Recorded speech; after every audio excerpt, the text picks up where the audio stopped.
Hello to you again, my fellow artists. Welcome to week 4 of term 2. Today we're playing around with lines and color. Even though many of these tasks begin with using a ruler, you will notice that I quickly put the ruler aside and continue freehand. I used A5 size paper for all of these tasks because most of them involve quite a bit of coloring in. Let's kick off with an easy 3D picture. You can use printed school paper for this. I didn't have any, so every time I had to rule my own lines. Draw random simple shapes or even your hand on a sheet of paper. Use a colored pencil, pen or marker to trace each line. Skip over the shapes that you have drawn. When you reach the shapes, make a slight curve like a little speed bump in the road.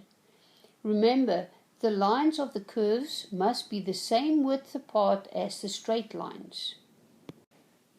Now color the rest of the page using one or many colors and see how your shapes pop out. For the second picture, draw 2 or 3 geometrical shapes over each other. Place them onto a grid using 1 by 1 centimeter blocks.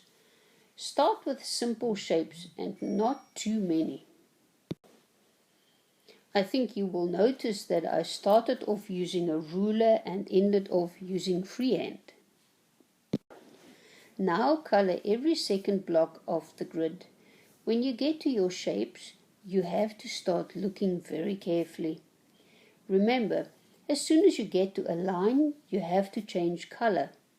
If you are scared of making a mistake, first mark the blocks you have to color with a pencil dot. Challenge time!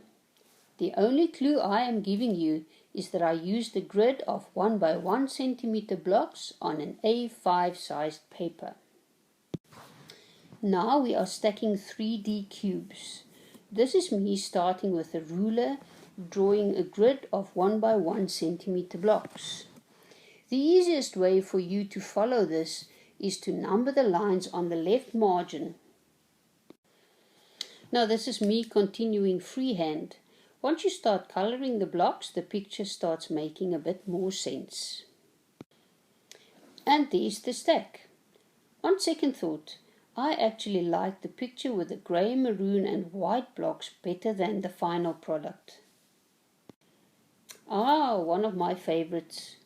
Draw a simple picture with a light pencil. Draw vertical lines over the picture. I actually spaced my pencil lines 5 millimeters apart. Start coloring the picture using only vertical lines. Now just look at that. So satisfying.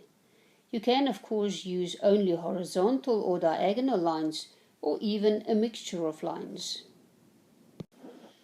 Last of all, we're getting to the 3D squishy wormy picture. Draw a curvy line over the width of the page. Place 8 to 10 dots on the line, some closer together and some further apart. Starting from the outside of the page, bunny hop dot to dot right across the page and out the other end.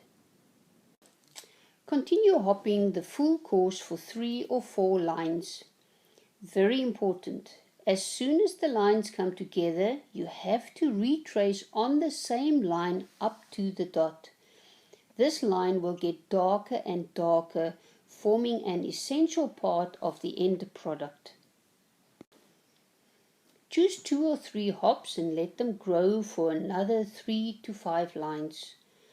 Now you can do the 2 or 3 complete hops from the one side of the page to the other side again. Then choose other hops to grow. You will see that some of the spaces get quite narrow. That's where the squeeze comes in. Remember artists, no cheating. An artist is never lazy. Keep on growing the hops to the top of the page. Remember to retrace the lines back to the dots. Once you are comfortable with the technique, redo the pencil lines in pen. Notice how the retraced lines turn out to be deep folds. Turn the page upside down and repeat all the hopping and graying to the other side. If you are comfortable with the technique, you can work in pen straight away. Now just look at these wormy, squirmy guys all fighting for a space. Coloring these guys takes a lot of discipline.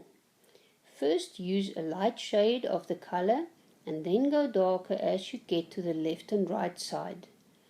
Leave the middle white. Do not use straight lines. Each segment must be colored on its own. Once again, no cheating, artists. All your efforts will be ruined. Now that was worth all the effort, don't you think? And all of this starting from one single line. Well done. Oh yes, Jimmy says hi, but he was so noisy I had to send him out.